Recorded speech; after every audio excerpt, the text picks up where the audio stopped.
outside the box, being creative, thinking about collaborating with others. So working in a silo, you may have a great idea, but thinking and working with others will get you much farther than you ever thought possible.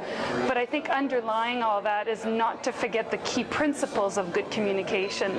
So there's always a keenness to go forward and try new things and dive into social media and do all these great new innovative things, but don't forget the basic principles of good communication, of transparency, of good data, of asking good questions. So I would balance that with don't forget your roots, and certainly don't be afraid of working with others to get your ideas across.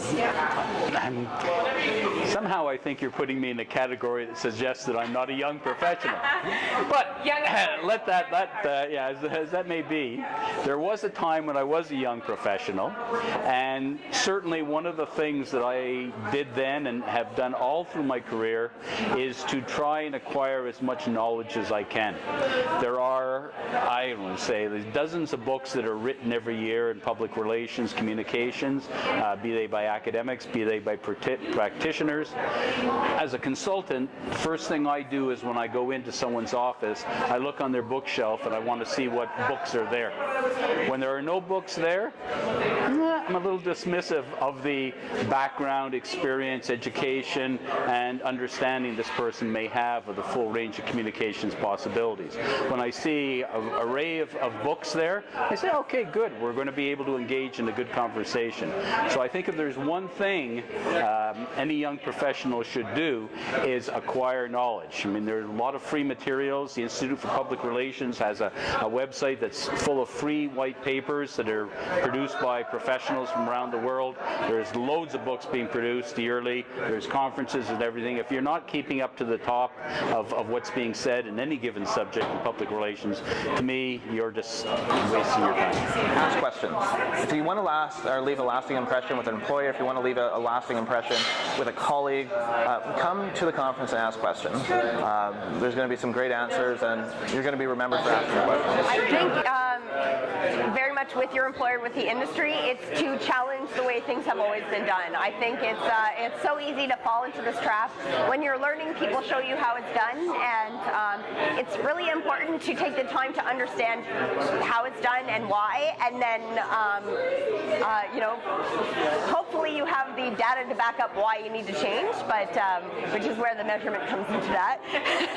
Just to circle back there, but definitely challenge the why. I mean, I watched this really inspirational video yesterday about changing mobile keyboards, which says, we design our keyboards based on the QWERTY because that's what works for typewriters.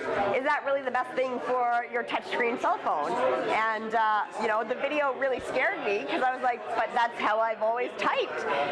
But I think it will be a huge revolutionary change. So I would love to see that kind of thinking applied to PR in very many different ways. Never stop learning. When I look back, when I first got into the business, if you wanted a media release delivered anywhere, you had to jump in your car and drive it to the media outlet or mail it. I mean, you look at what's going on today. So I think the most important thing anybody can do is never stop learning. Never stop looking at the newest techniques. And especially today when you're looking at the importance of social media.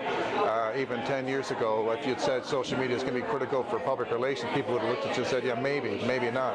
So I think that's the most important thing for anybody. And that doesn't just include people starting out. I think that's people that have been in this for 25 years. You can never stop learning. People will say be authentic, and I guess there's some relevance to that.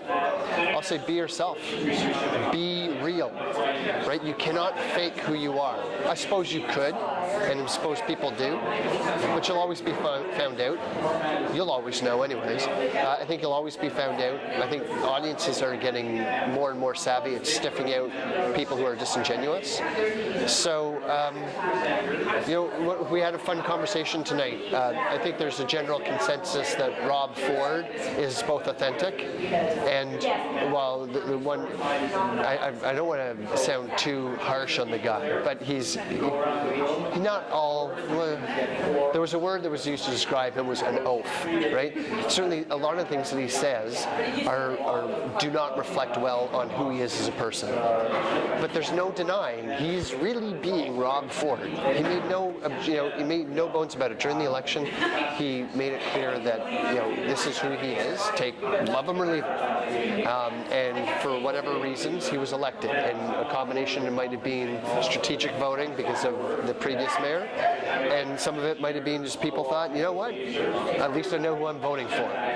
And I don't think that there's any surprises for people who know him or who didn't know him. Well, the people who didn't know him and didn't vote for him obviously are a little bit disappointed. But I don't think that anybody who voted for him is surprised by who he is, because he is being Rob Ford, and there's merit to that. I don't want to discount that.